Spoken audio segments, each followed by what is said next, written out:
Evo sada našeg lavaboa na koji treba da montiramo novu slavinu. Slavina je ovako upakovana da se ne ošteti. Znači slavina bi trebala da dođe ovde, ovako. Ali da bismo to uspeli da namontiramo, potrebno nam je da imamo ove delove ovde rezervne koji se montiraju, znači vidimo jednu platnu metalnu sa njenom gumicom i gumicu gore za slavinu.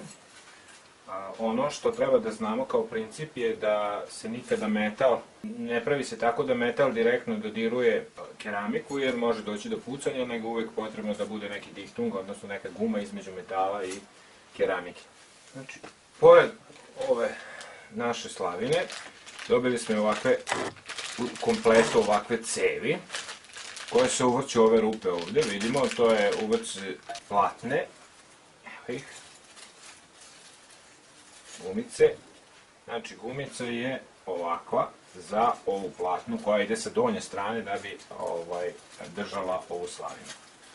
Znači sve ovo se i ova gumica koja ide ovde, znači evo ovde vidimo da ima i ždrijeb gde se postavlja ta gumica i ona dolazi ovde i praktično sprečava direktni kontakt metala i keramike i sprečava propuštanje vode ukoliko dođe do polivanja ovog dela.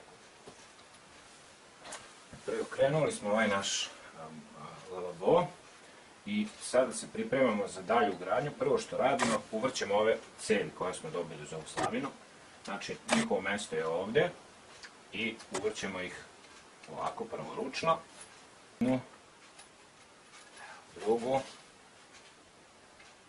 Drugu, malo mi nezgodan položaj, ali da biste vi vidjeli šta se radi. Ovako. Znači, uvrćemo obe ove cevi i s pomoć ključa zatežemo. Tako. Znači, i jednu i drugu cev.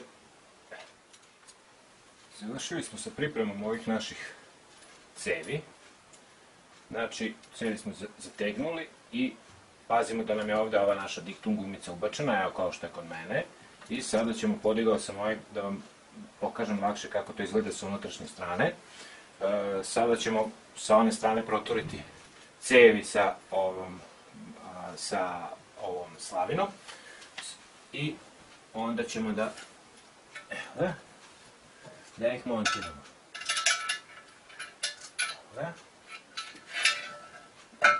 Znači, to smo uradili. Stavljamo, ne zaboravljamo ovu, naravno, gumenu prvo, a ovu kroz nju provlačimo šrafiće. I uvrćemo te šrafiće u našu slavinu koja je sa druge strane. Da vidimo gdje su rupe. Malo mi je nezgodan položaj, ali dobro. Znači, uvrćemo jednu, uvrćemo drugu.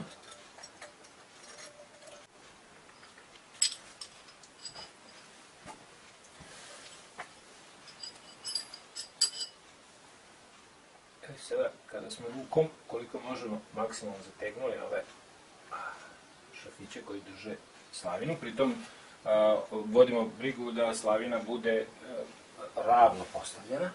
Znači da bude naštavana. I sada ja ću za zatezanje koristiti ovakav cevasti ključ, a vi možete i obično, ako nemate, malo je teže, ali nema veze, sporije, ali može da se uradi. Znači evo cevasti ključ koji ću se poslužiti ovako za zatezanje.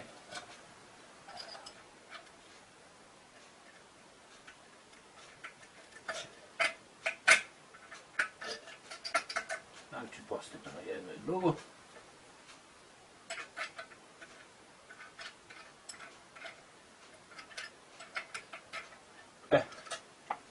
Sada smo zategnuli